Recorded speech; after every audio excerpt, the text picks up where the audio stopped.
ఒక్కసారి ఈ గుత్తి capsicum curry చూస్తే చాలు తినాలనిపిస్తుంది. బయట హోటల్ స్టైల్లో వచ్చే ఈ రుచిని ఇంట్లోనే ఈజీగా చేసుకోవచ్చు.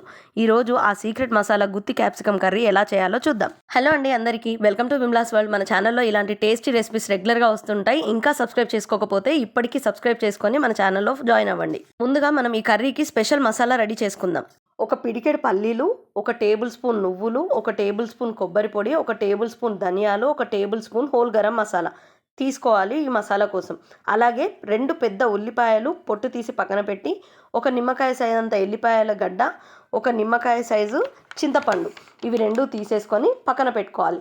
ముందుగా పల్లీలను బాగా వేయించి చల్లార్చిన తర్వాత పొట్టు తీసేసి అదే ప్యాన్లో ధనియాలు, నువ్వులు, కొబ్బరి పొడి, హోల్ గరం మసాలా, ఆయిల్ వేయకుండా ఈవెన్గా ఫ్రై చేసి పక్కన పెట్టేసుకోవాలి. కాస్త చల్లారనిచ్చాక అవన్నిటినీ మిక్సీ జార్లోకి ట్రాన్స్ఫర్ చేసుకోవాలి. మిక్సీ జార్లో పల్లీలు, వేయించిన మసాలాలు, ఉల్లిగడ్డలు, ఎల్లిపాయలు, చింతపండు, సరిపడా ఉప్పు, కారం, కొద్దిగా నీళ్లు వేసి మెత్తని పేస్ట్లా గ్రైండ్ చేసుకోవాలి. వీటిని వేయించుకోవడానికి, వీటిని గ్రైండ్ చేసుకోవడానికి కూడా ఒక పద్ధతి. అది ఫస్ట్ మసాలాలు గ్రైండ్ చేసుకొని తర్వాత ఉల్లిగడ్డలు, ఎల్లిపాయలు, చింతపండు వేసి వాటిని గ్రైండ్ చేసుకొని తర్వాత ఉప్పు, కారం వేసి కాస్త వాటర్ వేసి తర్వాత గ్రైండ్ చేసుకోవాలి. అలా చేసుకుంటేనే మనకు ఫైన్ పేస్ట్ అనేది వస్తుంది. ఇప్పుడు క్యాప్సికమ్ ముక్కల పై భాగం తీసేసి లోపల గింజలు తీసేసి మనం రెడీ చేసుకున్న మసాలాను ఒక్కో క్యాప్సికంలో నిండుగా స్టఫ్ చేసుకోవాలి. మనం క్యాప్సికమ్ ముక్కల్లో స్టఫ్ చేసుకోవాలి అంటే మసాలా చాలా గట్టిగా ఉండాలి. కాకపోతే మనం ఇందులో యాడ్ చేసే మసాలాలు కొంచెం గ్రైండ్ అవ్వడానికి కొన్ని వాటర్ యూస్ చేస్తాం కాబట్టి కొంచెం జారుడుగా అవుతుంది. అయినా కూడా పర్వాలేదు, టెన్షన్ పడాల్సిన అవసరం లేదు. కాస్త అందులో స్టఫ్ చేసుకున్న తర్వాత మనం ఎలాగో వాటర్ వేసి మన కన్సిస్టెన్సీకి తగ్గట్టుగా మనం కర్రీ ప్రిపేర్ చేసుకుంటాం కాబట్టి కంగారు పడాల్సిన అవసరం ఏమీ లేదు. దానిలో అంతా స్టఫ్ చేసి ఒక 2 మినిట్స్ అలా ఆగి పక్కన పెట్టేసి తర్వాత ఒక స్టవ్ మీద ప్యాన్ పెట్టి ఒక 3 స్పూన్స్ వరకు ఆయిల్ పడుతుంది. ఎందుకు అంటే దీనికి మనం గ్రేవీయే ఇంపార్టెంట్ కాబట్టి కొంచెం ఆయిల్ ఎక్కువగా పడుతుంది, కొంచెం చూసి వేసుకోండి. తర్వాత హోల్ గరం మసాలా, సాజీరా, మిరియాలు, యాలకులు, దాల్చిన చెక్క ఇవి వేసేసుకున్న తర్వాత మనం స్టఫ్ చేసుకున్న క్యాప్సికమ్ ముక్కలను అన్నిటి వేసేసి ఫస్ట్ వేయగానే కలపకుండా కాసేపు మూత పెట్టి కొద్దిసేపు మగ్గించాలి. ఇదంతా ప్రాసెస్ కూడా సిమ్లోనే జరగాలి. ఎందుకంటే సిమ్లో లేకపోతే మన క్యాప్సికమ్ ముక్కలన్నీ కూడా మాడిపోతాయి. ఫస్ట్ స్లిమ్లో పెట్టేసుకొని వాటినన్నిటిని బాగా మగ్గనిచ్చిన తర్వాతనే మనకు మిగిలిన పేస్ట్ గ్రేవీ కోసం యాడ్ చేసుకోవాలి. ఎందుకు అంటే కొందరు స్టఫ్డ్ క్యాప్సికమ్ నూనెలో వేయగానే మిగిలిన పేస్ట్ అంతా కూడా దాని మీద వేసేస్తారు. అలా చేయడం వల్ల మనకు గ్రేవీ కన్సిస్టెన్సీ బాగుంటుంది, కానీ క్యాప్సికమ్ ముక్కల టేస్ట్ మాత్రం చాలా టేస్ట్లెస్గా ఉంటాయి, చప్పగా ఉంటాయి. సో ఇదొక టిప్ పాటించండి.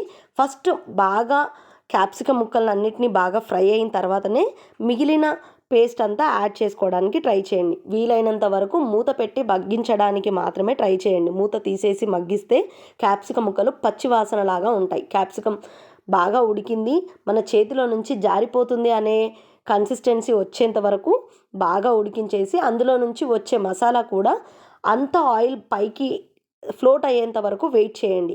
అప్పుడే ఫ్లోట్ అవుతోంది, మళ్ళీ మనం గ్రేవీ ఎలా ప్రిపేర్ చేసుకోవాలి అనే టెన్షన్ వద్దు. ఎందుకు అంటే మనం చేసేదే క్యాప్సికమ్ ముక్కల టేస్ట్ కోసం. అవి బాగుంటే మన గ్రేవీ కన్సిస్టెన్సీ మనం అడ్జస్ట్ చేసుకోవచ్చు. సో ఇలా క్యాప్సికమ్ ముక్కలన్నిటినీ అడ్జస్ట్ చేసుకొని అవన్నీ బాగా ఫ్రై అయిపోయిన తర్వాత మనకు మిగిలిన మసాలా ఏదైతే ఉందో దాన్ని యాడ్ చేసుకొని అదే మసాలా గిన్నెలో కొన్ని వాటర్ పోసేసుకొని అంతా అందులో వేసేసుకుంటే లిక్విడ్ కన్సిస్టెన్సీ మనం తగ్గట్టుగా అడ్జస్ట్ చేసేసుకోవాలి. ఇదే టైంలో మనకు థిక్గా కావాలి అనిపిస్తే యాజ్ ఇట్ ఈజ్ అలాగే పేస్ట్ చేసుకోవాలి. లేదు మనకు కొంచెం జ్యూసీగా కావాలి అనుకుంటే కొంచెం వాటర్ ఎక్కువగా పోసుకోవాలి. ఎలా చేసుకున్నా మన కన్సిస్టెన్సీ తగ్గట్టుగానే మనం చేసుకోవాలి. ఈ టైంలో కాస్త ఉప్పు ఎలా ఉంది, కారం ఎలా ఉంది అనేది చెక్ చేసుకొని తక్కువ ఉంటే ఈ టైంలో యాడ్ చేసేసుకోండి.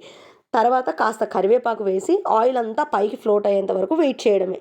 అంతే, easy and simple hotel style గుత్తి క్యాప్సికమ్ కర్రీ రెడీ. సర్వింగ్ బౌల్లోకి తీసుకొని మీ దగ్గర మలాయి ఉంటే పైన కొద్దిగా వేసి సర్వ్ చేస్తే ఇంకా రిచ్ టేస్ట్ వస్తుంది. నా దగ్గర అవైలబుల్గా లేకపోవడంతో నేను వేయలేదు. ఈ కర్రీని చపాతీతో అయినా రైస్తో అయినా సూపర్గా ఎంజాయ్ చేయొచ్చు. ఈ వీడియో మీకు నచ్చితే ఒక లైక్ చేయండి, మీ ఫ్రెండ్స్తో షేర్ చేయండి. అలాగే ఇన్స్టాని, ఫేస్బుక్ని, యూట్యూబ్ని ఫాలో చేయడం మర్చిపోవద్దు. Take care, bye bye.